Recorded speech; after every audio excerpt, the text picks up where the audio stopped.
टाटा इंडिकॉम भरारी यशाची मध्ये मी प्रदीप भिडे आपलं स्वागत करतोय. आपल्याला माहितच आहे की विविध क्षेत्रामध्ये सर्वोच्च पदावर गेलेल्या मराठी माणसांना या कार्यक्रमामध्ये आपण बोलवत असतो. आज आपल्या टाटा इंडिकॉम भरारी यशाची मध्ये ज्यांना आपण आमंत्रित केले ते आहेत सुधीर जोशी.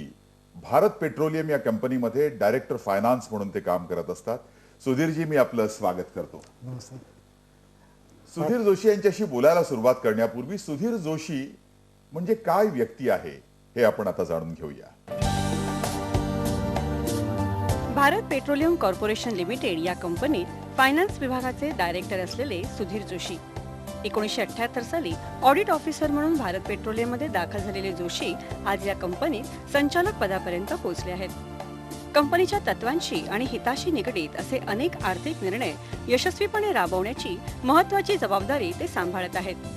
मुंबईत शिक्षण झालेल्या जोशी यांनी आपल्या या 30 वर्षांच्या कारकिर्दीत भारत पेट्रोलियमच्या अनेक महत्त्वाच्या प्रोजेक्टवर काम केलं आहे. प्रचंड मेहनत, कामावरची निष्ठा आणि निपक्षपातीपणा या त्रिसूत्रीवर त्यांची आजपर्यंतची यशस्वी वाटचाल सुरू आहे. जोशीजी, मला सांगा की भारत पेट्रोलियम सारखी जी मोठी ऑइल कंपनी आहे, देशातल्या ज्या प्रमुख ऑइल कंपनी आहेत त्यापैकी ही ऑइल कंपनी आहे. पब्लिक सेक्टर मधली कंपनी आहे. मला असं वाटतं नवरत्न कंपनीपैकी ती नक्की असणार. बरोबर. तर या मोठ्या कंपनीमध्ये डायरेक्टर फायनान्स या पदावर काम करत असताना कामाचं तुमचं स्वरूप आणि तुमच्या समोरची आव्हानं याविषयी आम्हाला काय सांगाल? पहिलं, as a board member of the Bharat petroleum आमची पहिली प्रायमरी रिस्पॉन्सिबिलिटी अशी असते की जे बोर्डाचे स्ट्रॅटेजिक डिसिजन्स असतात तर ते इम्प्लिमेंट करण्याच्या दृष्टीने आमचा संपूर्ण सहभाग आणि हातभार लागला पाहिजे. आणि त्या दृष्टीने before first I am a board member आणि नंतर फायनान्स डायरेक्टर. आणि ते करताना मग as a functional director I have to see that all financial matters, all information system matters, legal etcetera is complying and helping the organization to meet its strategic objectives. आणि Bharat petroleum ही जी company आहे इतर oil कंपन्यांच्या तुलनेत त्याचं वेगळेपण काय? नेमकी कंपनीची व्याप्ती कशी आहे? भारत पेट्रोलियम ही भारतातली दुसऱ्या नंबरची marketing company, oil marketing company. ही पूर्वीची पूर्वाश्रमीची बर्मा शेल आणि याचं ओरिजिन 1928 मधलं आहे. म्हणजे आज 80 वर्षापेक्षा जास्ती भारतात कार्यरत करते. त्यांची पहिली रिफायनरी होती 1955 मध्ये बॉम्बेमध्ये केलेली. आज 28 मिलियन टन्स प्रॉडक्ट्स आम्ही देशभर डिस्ट्रीब्यूट करतो आणि 22.5 मिलियन टन्सची रिफायनिंग कपॅसिटी आहे. आणि जर टर्नओव्हर बघितला तर 1,50,000 कोटीचा टर्नओव्हर आहे. तर हे पेट्रोलियम म्हणजे ऑलवेज हाय टर्नओव्हर कंपनी आणि दॅट इज द अफेअर्स. आणि primary responsibility is every nook and corner of the country energy product should reach and nowhere there should be dry out. Bharat petroleum या कंपनीचं इतर petroleum कंपन्यांच्या तुलनेतलं वैशिष्ट्य असं तुम्हाला काय सांगता येईल? ही पहिल्यापासून आमची कंपनी ही टेक्नॉलॉजी ओरिएंटेड आहे. आम्ही ते पहिले म्हणजे 2000 मध्ये जेव्हा भारतामध्ये म्हणजे कनेक्टिव्हिटी नव्हती त्या वर्षामध्ये 2001 मध्ये आम्ही SAP सॉफ्टवेअर इम्प्लिमेंट केलं. परत most of the new initiative Bharat petroleum has brought first. या देशाला LPG जो दिला तो बर्माशेल भारत पेट्रोलियमनी पहिल्यांदा दिला. नंतर ही जी ब्रँडेड प्रॉडक्ट्स आहेत आपण बघतो स्पीड एटसेट्रा, तर ही सुद्धा भारत पेट्रोलियमनी पहिल्यांदा दिली. व्हेरियस कस्टमर ओरिएंटेड इनिशिएटिव्ह हे भारत पेट्रोलियमनी पहिल्यांदा चालू केले आणि दॅट इज द युनिकनेस. आम्हाला म्हणजे Bharat petroleum should be the preferred option of the customer. That is always our motto. पहिली नोकरी तुम्ही भारत पेट्रोलियम मध्ये सुरू केली आणि इतकी वर्ष सातत्यानं तुम्ही भारत पेट्रोलियम मध्ये आहात. तुम्ही आता या उच्च पदावर तुम्ही गेलेले आहात. तुमचा हा मागचा प्रवास जेव्हा आतापर्यंतचा पाहता तेव्हा त्यातले कुठल्या खास गोष्टी तुम्हाला आठवतात आणि असं वाटतं की होय, या कंपनीमध्ये ही जी कंपनी आहे या नवरत्न कंपन्यांपैकी या कंपनीमध्ये मी काम केलं आणि माझ्या कामाचं चीज झालं? तसं बघायला गेलं तर जेव्हा मी जॉईन केलं 78 मध्ये तर त्यावेळेस मी पहिल्यांदा मुंबईच्या बाहेर गेलो म्हणजे साऊथला गेलो तर as a audit officer. That gave me opportunity to move around the cross country. आणि मी महाराष्ट्रापेक्षा बाहेरचा भारत जास्ती बघितलेला आहे. आणि ऑडिट नंतर मी रिफायनरी कन्स्ट्रक्शन याच्यात म्हणजे मुंबईची रिफायनरी जी एक्सपांड झाली त्यावेळेस 4 मिलियन टन होते, आज 12 मिलियन टन आहे. हा चेंबूरची हा सगळा जर्नी मी बघितला आहे. नुमालीगड जी म्हणजे भारतातली मोस्ट टफेस्ट रिफायनरी प्रोजेक्ट होता तो कम्प्लीट करायला म्हणजे मला सहभाग करायला मिळाला. नंतर आज बिना रिफायनरी जी आहे ती आम्ही 11,000 कोटी टनची रिफायनरी बिल्ड करतोय. हा जर्नी बघायला मिळाला.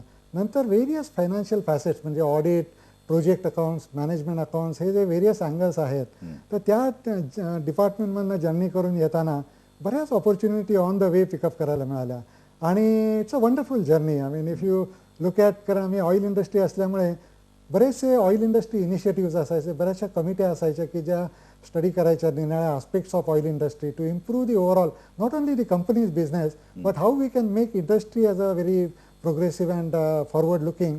तर त्या कमिटीमध्ये काम करायला मिळालं and that was a real pleasure. आणि one thing which unique I can tell is that always I got a wonderful team to work with, and that was the brightest spot why I'm so long. I mean, along with Bharat Petroleum. पण Bharat petroleum मध्ये काम करत असताना अशी एखादी घटना घडली की तुम्हाला असं वाटलं की होय माझ्या श्रमाचं या ठिकाणी चीज झालं? I mean, 91 मध्ये there was, Government of India selected me for a British Council scholarship, and this was for doing a 1-year project-based MBA in UK in the University of Hull. आणि तो करत असताना माझं सिलेक्शन झालं आहे. मला अतिशय म्हणजे आनंदाची गोष्ट होती, कारण हा एशियन कंट्रीजचा ग्रुप होता. म्हणजे एक अबाउट 35 ऑफिसर्स ज्यांना थोडा बिझनेस एक्सपिरियन्स आहे त्यांना सिलेक्ट करून UK मध्ये पाठवलं गेलं होतं. आणि दॅट वॉज अ लँडमार्क म्हणजे माझ्या करिअरमध्ये की UK मध्ये लंडन UK ला जाऊन तिथलं इंटरनॅशनल मार्केटिंग, इंटरनॅशनल जो एक्सपोजर मिळालं, that was Indeed very very good. आणि त्याचा रेफरन्स म्हणजे जसं जॉबमध्ये जसा रेफरन्स आपल्याला त्याचा काय फायदा झाला असं तुम्ही म्हणाल, तर तो प्रोजेक्ट जो मी केला होता, जसं मी सुरुवातीला सांगितलं की आमचे टर्नओव्हर हा फारच मोठा असतो आणि ऑपरेशन्स ही ऑल इंडिया असतात. आणि हा जो देशभर आमचा सेल होत असतो त्याचा सेल्स रिअलायझेशन करून मुंबईमध्ये पैसा स्पीडीली आणायचा, कारण एवढी मोठी व्हॅल्यू. तर त्यावेळेस आपल्याला तुम्हाला आठवत असेल तर इन्फ्रास्ट्रक्चर नव्हतं, बँकिंग इन्फ्रास्ट्रक्चर, आणि we use to move money through telegraphic transfer. तर तो म्हणजे सिस्टीम इम्प्रूव्ह करण्याचा मी प्रोजेक्ट घेतला होता आणि that was I got the distinction in that project. आणि तो त्याचा म्हणजे माझं लहानपणापासूनच पॅशन बँकिंग आणि याच्यामध्ये होतं. तर तो प्रोजेक्ट केला आणि that was always my lookout. आणि आज जेव्हा मी बघतो पाठीवळून तेव्हा तो प्रोजेक्ट आणि आजचे जर रेफरन्स बघितला तर आज आम्ही जवळजवळ म्हणजे आता आली इलेक्ट्रॉनिक आणि बऱ्याच फॅसिलिटीज आल्या, टेक्नॉलॉजी आले, तर आज आमचं almost 100% or 97% money really moves online.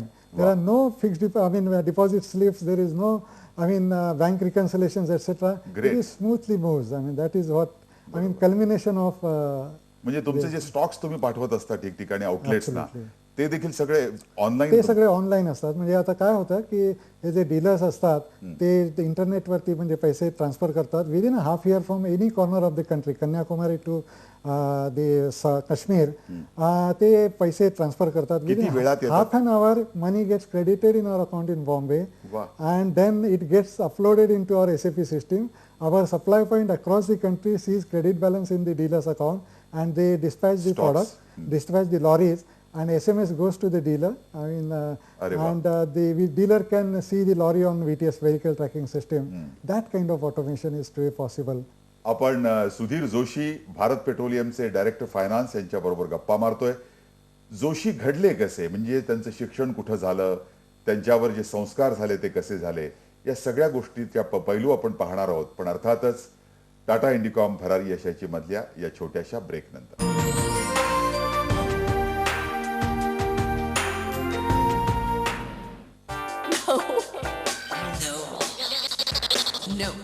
No dandruff. नया ऑल क्लियर विद essential oils, Ziro dandruff guaranteed. क्या किसी और शैम्पू में है ये बात? No. नया ऑल क्लियर जीरो डैंड्रफ, सिर्फ बेमिसाल बाल. और अब बिपाशा आसन स्पेशल एडिशन पैक फ्री हर 100 ml ऑल क्लियर शैम्पू के साथ. मैंने रिया को लेटर दे दिया. What? Awesome, dude. Awesome. Hey!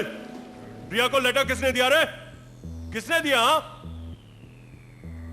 Maine Diya letter. Maine Diya letter. तूने दिया? हाँ? बॉस, रिया को लेटर मैंने दिया. लेटर मैंने दिया. प्रॉब्लम है? फ्रेंड्स हमेशा साथ रहेंगे क्योंकि टाटा इंडिकॉम लेट्स रॉक देता है सिर्फ 10 पैसे पर मिनट में बातें और फ्री SMS. मॉस्किटो स्प्रे परिणामकारक तर आहेत, पण ते वापरल्यावर मागे असहाय्य दुर्गंधी सोडतात का? गुड नाईट ॲडव्हान्सचा नवीन स्प्रे निराळा आहे. याचा एक स्प्रे डास आणि माशांना तात्काळ मारतो, अगदी लपलेल्यांनाही. पण सगळ्यात मोठी बातमी म्हणजे याचा सुगंध. याची ऍडव्हान्स फिल्टर टेक्नॉलॉजी स्प्रेचा दुर्गंध काढून टाकते आणि मागे उरतो ताजा दरवळणारा सुगंध. आता डास आणि माशांना तात्काळ मारा दुर्गंधीशिवाय. गुड नाईट ऍडव्हान्स मॉस्किटो स्प्रेच्या वापराने. ब्रँड पावा उत्तम खरेदीसाठी मदत. पहा मिसेस शर्मांकडची भांडी कशी चमकतायत. अरे वा वा मिसेस शर्मा, हे भांड आजारी आहे. काय आजारी भांड आजारी? हो बघा, भांड चमकतंय पण आतमध्ये अगदी वाईट बॅक्टेरिया आहे. बघा यांची संख्या क्षणोक्षणी वाढत असते. अरे देवा, हे तर मला माहितच नव्हतं. यावर फक्त एकच उपाय आहे. अरे अरे, एक्सो मध्ये आहे बॅक्टेरिया नाशक सायक्लोझॅन, जे बॅक्टेरियांचा नाश करतं आणि पूर्णपणे त्यांची वाढही थांबवतं. एक्सोमुळे फक्त भांडीच चमकतात असं नाही, तर तुम्हीही चमकता आरोग्यानं. माझ्यासाठी फक्त एक्सो आहे तर आरोग्य आहे. इस शहर ने मुझे क्या नहीं दिया? शोहरत, दौलत, मान, सम्मान, चलिए मान लेते हैं, लेकिन एक कहूं, श्रम और बुद्धि के अलावा मेरी सफलता का राज है स्वर्ग का भाग्यवान पुष्कराज, ओरिजिनल सर्टिफिकेट के साथ. जरूर आजमाएंगे. क्लिनिक प्लस आता नवीन आहे.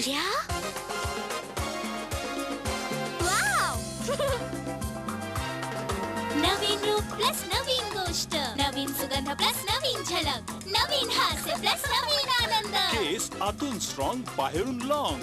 नवीन क्लिनिक प्लस. सारं काही नवीन आहे. काल रात्री सावध राहिले नाही, आता मला मूलबाळ. 72 तासांच्या आत अनवॉन्टेड 72 घ्या आणि नको असलेली प्रेग्नन्सी थांबवा. आता आम्ही आहोत टेन्शन फ्री.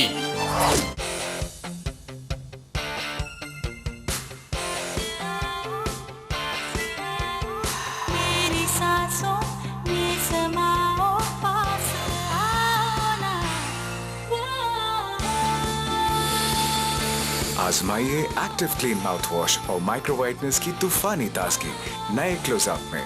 ते सबसे ताजी सांसें और सफेद दांत. नया क्लोजअप, पास जितना बेहतर उतना.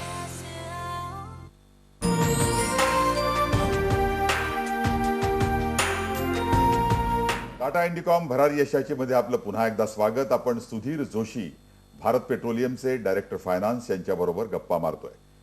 सुधीरजी, तुमच्या आतापर्यंतच्या यशाची सुरुवात ही अर्थातच कुठेतरी लहानपणापासूनच झाली असणार. म्हणजे आपण आयुष्यात नेमकं काय करायचं असं मला नेहमी प्रश्न असा पडतो की माणूस ठरवतो का ह्या गोष्टी, का या कालानुरूप होत राहतात? जर लहानपणाकडे वळायचं झालं तर तुम्ही म्हणजे आपण बघायला लागलो तर वन थिंग इज दॅट आई वडिलांचे संस्कार तर नक्कीच म्हणजे होते. कारण माझी आई ही कोकणातली एका शिक्षकाच्या फॅमिलीमधनं आलेली आणि त्यांचं भयंकर म्हणजे फोकस हा शिक्षणाकडे. त्यांचे वडील शिक्षक होते, काका शिक्षक होते, नंतर माझ्या आईची बहीणसुद्धा म्हणजे प्रेसिडेंट अवॉर्डी शिक्षिका होती. आणि हे असताना त्यामुळे ते म्हणजे आईची तळमळ जी शिक्षणाकडे होती ती अतिशय बरीच होती. माझे वडील हे म्हणजे एक रोल मॉडेल माझ्यासमोर म्हणजे माझ्याकरता. कारण ते जेव्हा म्हणजे त्यांचे मोठे मुलगा असल्यामुळे त्यांच्यावर मोठ्या फॅमिलीची जबाबदारी पडली ती आणि त्यांनी ती नुसती फॅमिलीचीच न करता इथंच सुद्धा फॅमिलीला मदत केली.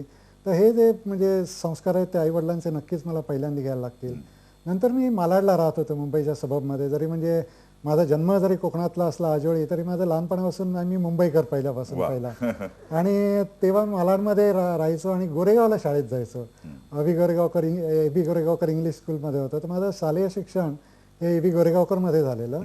आणि तसं विचारशील तर मी शाळेमध्ये काही पुढे नसायचो. म्हणजे पहिल्या 5 सुद्धा बॅक बेंचर. माझी मैत्री नेहमी बॅक बेंचर्सच्याच मुलांबरोबर. त्यामुळे मजा सांगतो एक म्हणजे मी शालेय ह्याच्यात जास्ती पुढे नसल्यामुळे माझी आई जी आहे तिला म्हणजे एक वाटायचं की हा अकॅडमिकली पुढे जाईल की नाही. तर ती माझ्या पाठीशी लागली. ती जेव्हा मी शालेय शिक्षण संपवून पुढचं ठरवायचं होतं तेव्हा ती माझ्या पाठीशी लागली होती की दापोली कृषी विद्यापीठात जा. अरे कारण काय होतं त्यावेळेस म्हणजे बॉम्बे जरी ही असली तरी आमच्या घराच्या आजूबाजूला मी बाग वगैरे करायचं होतं. तर ते माझे हे बघून आई मला कृषी विद्यापीठात पाठवणार होती शेतीविषयक शिक्षण घ्यायला. पण ते मी फर्मली नाही सांगितलं. कारण मला पहिल्यापासून मला कॉमर्सची आवड होती, बँकिंग फायनान्स आणि याची आवड होती. आणि जर लहानपणाची आठवण करायची झाली तर मला तो आपला व्यापार डाव असायचा लहानपणचा. त्याच्यात 5-5, 10-10 हजाराच्या नोटा असायच्या. तर ते खेळताना मजा वाटायची. आणि कॉमर्स ही पहिल्यापासूनची आवड.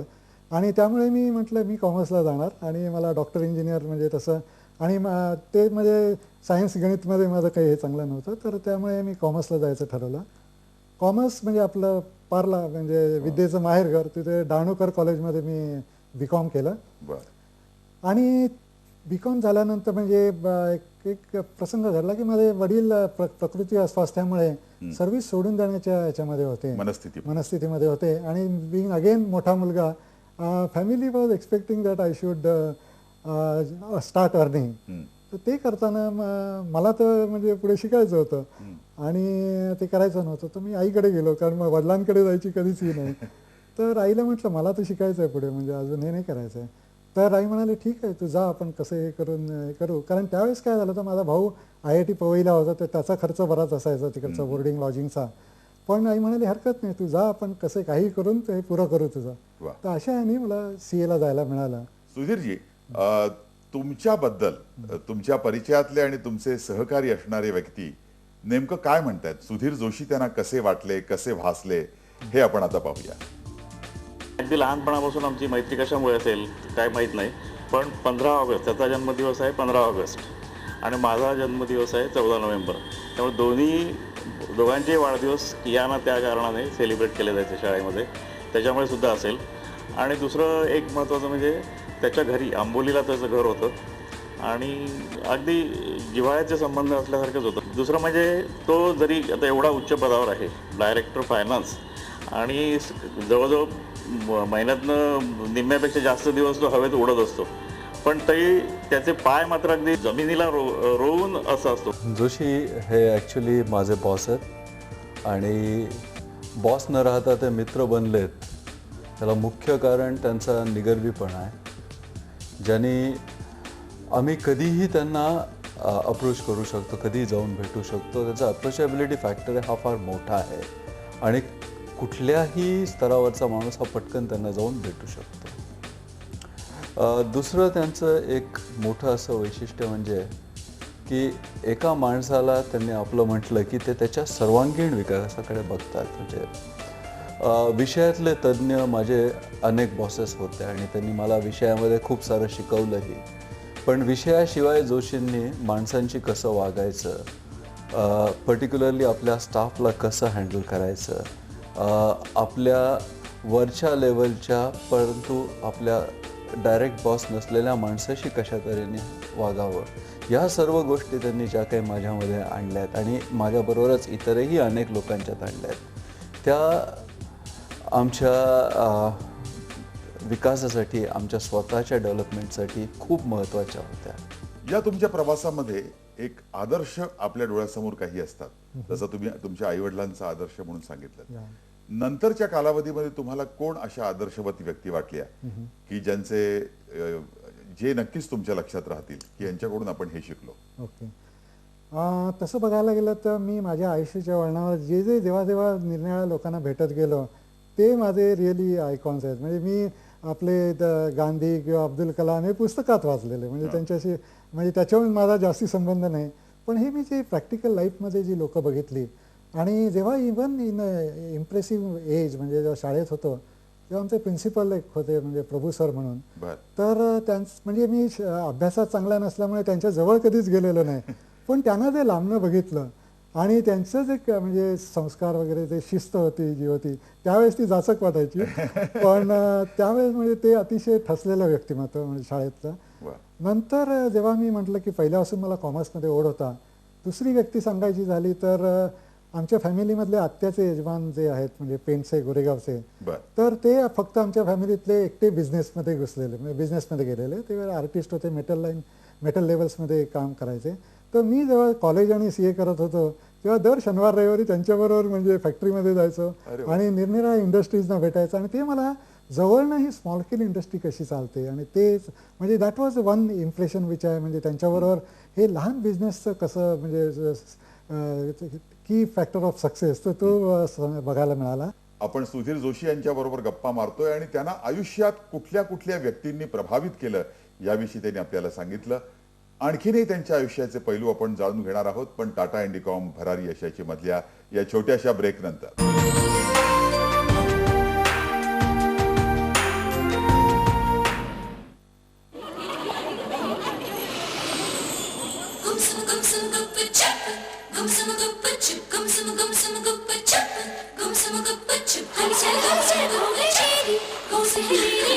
पॉन्ड्स ड्रीम फ्लॉवर टॅल्क, सुगंध जो वेड लावेल. Johnny ek paklo iskolato burgo, Cindy ek cheru teja mogan pollo. Mai pai sueni ani shezaria fure, giuramenti no by the giovanello, eklo, eklo, eklo, eklo, eklo, eklo, eklo, eklo. Friends हमेशा साथ रहेंगे क्योंकि Tata Indicom let's rock देता है सिर्फ 10 पैसे पर minute में बातें और फ्री एसएमएस. काय शोधतीयस? कीड. कीड लपलेली असते का? नक्कीच. बाबा कीड तिथेच लागते जिथे ब्रश नाही पोहोचू शकत. कोलगेटचा कॅल्शियम आणि मिनरल्स फॉर्म्युला प्रत्येक जागी पसरतो आणि देतो दात किडण्यापासून मॅक्सिमम सुरक्षा कानाकोपऱ्यापर्यंत. लपलेली कीड नाही. आमच्याकडे आहे कोलगेट. किडण्यापासून सुरक्षा कानाकोपऱ्यापर्यंत. कोलगेट डेंटिस्टने सुचवलेला नंबर 1 ब्रँड. क्लिनिक प्लस आता नवीन आहे.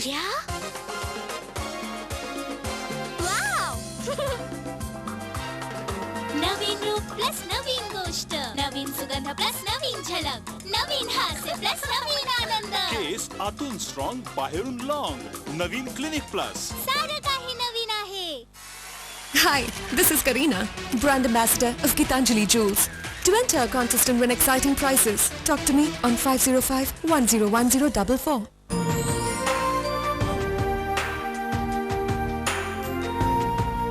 टाटा इंडिकॉम भरारी यशाची मध्ये पुन्हा एकदा आपलं स्वागत. आपण सुधीर जोशी, भारत पेट्रोलियमचे डायरेक्टर फायनान्स यांच्या बरोबर गप्पा मारतोय. मुंबई शहर म्हटलं की तुम्ही म्हणलात सुरुवातीला मी मुंबईकर आहे, तर मुंबई शहर हे आपल्या भारताची आर्थिक राजधानी असं म्हणतो आणि पुन्हा महाराष्ट्राची ती राजधानी आहे. तेव्हा भारताचं यापुढच्या काळातली जी प्रगती आहे त्या संपूर्ण प्रगतीमध्ये महाराष्ट्र आणि मुंबई याचं स्थान म्हणून जेव्हा तुम्ही विचार करता आणि प्रगती म्हणल्यानंतर आर्थिक प्रगतीच आपल्याला अपेक्षित आहे, या संदर्भात तुम्ही काय सांगाल? आपण जर पुढे बघितलं तर इंडिया लाईक चायना ही ग्लोबल इकॉनॉमिक पॉवर होणार आहे आणि हे स्पष्ट दिसायला लागलं आहे की इकॉनॉमिक ग्रोथ आपली जी होती की एशियन रिजनची आणि इंडियाची particularly we are going to be high growth center of the world. आणि त्या दृष्टीने तो बॅकड्रॉप जर बघितला तर त्या दृष्टीने when Bombay is a commercial capital आपल्याला इमेन्स ऑपॉर्च्युनिटीज आहेत. कारण आज काय आहे की आपलं फिनान्शियल मार्केट, कॅपिटल मार्केट बरंच प्रोग्रेस झाला आहे, म्हणजे thanks to all regulatory reforms etcetera. परंतु आज जर बघितलं तर कमोडिटी मार्केट्स, करन्सी मार्केट्स, डेप्ट market is going to be the future. आणि त्या ह्याच्यात जर बघायला गेलं तर Maharashtrians, if you move around today anywhere in the world, I think the fund managers are Maharashtrians. Okay, and that is the opportunity which I mean we should look for. आणि त्या दृष्टीने जर इमेन्स हे आहे. दुसरं आज जे मी बघतो, आपण टेक्नॉलॉजीबद्दल बोलत होतो, तर आपण जेव्हा रुरल महाराष्ट्रामध्ये बघतो किंवा इंटिरियर पार्ट्समध्ये आपण जातो तर आज तिथे जो गव्हर्नमेंटचा एज्युकेशन फोकस आहे तर त्या दृष्टीने हे जे बॅक ऑफिस म्हणजे tomorrow we are the service sector driven the country आणि मॅन्युफॅक्चरिंगमध्ये सुद्धा सर्व्हिसेस सेक्टर आणि टेक्नॉलॉजी इज इम्पॉर्टंट. जेव्हा जेव्हा म्हणजे रुरल मार्केटमध्ये जे एज्युकेशनला थ्रस्ट दिली जाईल तर आपलं फ्युचर इज ट्रिमेंडसली. पण कुठं वेअर वी लॅक म्हणजे असं वाटतं तुम्हाला? म्हणजे इन्फ्रास्ट्रक्चर म्हणा, या बाबतीत एक पॉलिटिकल विल, इन्फ्रास्ट्रक्चर आपलं चांगलं करणं या बाबतीत, या बाबतीत काय वाटतं तुम्हाला?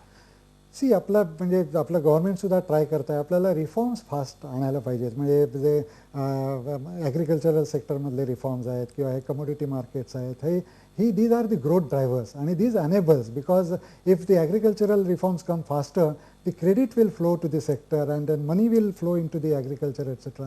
दिस is what I mean should happen fast. आणि मी ऑलवेज ऑप्टिमिस्ट आहे म्हणजे. आणि या दृष्टीने इंडियाची जर बघितली आपली 5 वर्ष 7 वर्ष इंडियाने ट्रिमेंडस प्रोग्रेस केली आणि I am looking forward. I am very confident that India plus Maharashtra will definitely do wonderfully well. दुसरं असं की प्राईम मिनिस्टर मनमोहन सिंग पण नेहमी म्हणत असतात ते स्वतः रिफॉर्मिस्ट आहेत आणि हा संपूर्ण ओपनिंग ऑफ इकॉनॉमी हा जो संपूर्ण प्रोसेस आपल्या देशामध्ये सुरू झाला तो त्यांनी सुरुवात केली. नरसिंहरावांच्या मंत्रिमंडळात ते फायनान्स मिनिस्टर असताना. पण या संपूर्ण बॅकग्राऊंडकडे आपण जेव्हा बघतो, या पार्श्वभूमीकडे बघतो, तेव्हा आपली एनर्जी सिक्युरिटी आपल्या देशाची आहे आणि त्या एनर्जीसाठी म्हणजे क्रूडसाठी आपण जे फॉरेन एक्सचेंज आपल्याला खर्च करावं लागतं ते सगळं पाहता आपले रिसोर्सेस पुन्हा नव्याने शोधत राहणं या बाबतीत तुम्हाला काय प्रगती आपल्या देशाची दिसते? आज बघायला गेलं तर आपण बरेचसे इनिशिएटिव्ह आणलेले आहेत. आणि जर आपण भारत पेट्रोलियम बघितलं तर आम्ही सुद्धा म्हणजे अपस्ट्रीममध्ये क्रूड आणि शोधायचा प्रयत्न करतो. देशामध्ये आमचे 9 ब्लॉक्स आहेत, पण वर्ल्ड ओव्हर आमचे त्याच्यापेक्षा जास्ती टोटल 26 ब्लॉक्स आम्ही प्रयत्न करतोय की ऑइल एक्सप्लोअर करता येईल का. तर तसं म्हणजे कुठच्याही खंडात जा तुम्ही, आमचे ब्राझीलमध्ये 10 ब्लॉक्स आहेत, आफ्रिकामध्ये 2 ब्लॉक्स आहेत, ओमानमध्ये आहेत, UK मध्ये 1 आहे. तर आपल्याला हे कंटिन्युअस प्रयत्न चालू ठेवलेच पाहिजेत. आणि हे करताना केव्हाही कॅपिटल लागतंच आणि हे कॅपिटल करता health of the oil industry चांगलं राहणं हे अतिशय महत्वाचं आहे. आणि त्या दृष्टीने आणि ती पण प्रचंड सबसिडी आहे संपूर्ण. बरोबर. तर ते म्हणजे कंपन्या सफिशियंट म्हणजे रिझनेबल प्रॉफिट मिळवतात की नाही ह्याच्याकडे बघायला पाहिजे. आणि त्याकरता नॉट ओनली गव्हर्नमेंट बट कंपनीने सुद्धा प्रयत्न करायला पाहिजेत की आपण प्रॉडक्टिव्हिटी कशी वाढवू, आपले रिसोर्सेस कसे इफेक्टिव्हली यूज करू.